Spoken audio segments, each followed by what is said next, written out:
Now what we are getting is various versions of what has happened. So there is the central government which says that this was a security breach and a last minute decision of which the about which the state administration was apprised of. Despite all of that, there was a security breach, and that's why the Prime Minister had to come back.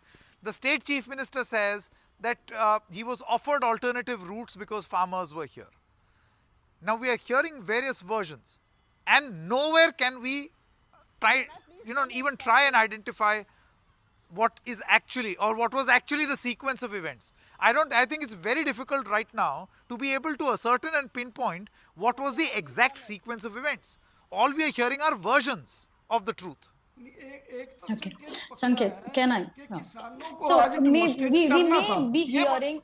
एक second, मैं बोलूँ हाँ. We may be hearing different versions of it, but there is no denial of the fact that there has been a security breach, the gravest in the history of India, perhaps.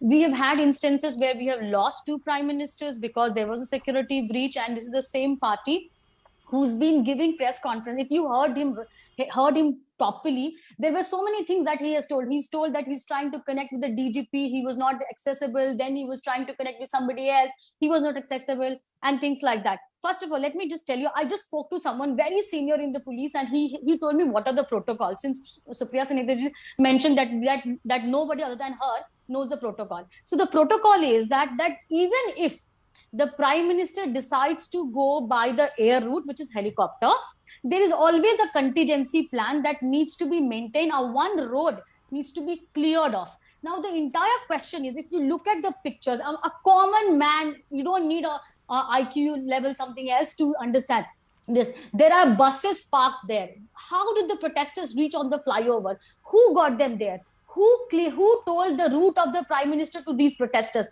Forget about the politics. Forget about who was supposed to be part of it. Why did Chani cancelled his participation at the last minute, citing COVID reasons, etc., etc. My entire question is, how did the route of Prime Minister was revealed to the protesters? We know, Sanket. As a common citizen, you ask anybody on the road, they will tell you if a president convoy or a Prime Minister convoy is passing through, we dare not cross it. Everything is just my point is emergency. My biggest point of concern is that I wish we had a security analyst, you gave a former SPG. No, there is always a contingency plan when it comes to road as well. Sanket, I'm asking exactly. So the question is about the breach. The question is not about what happened after that, on what happened on the day before, so the Chief Minister says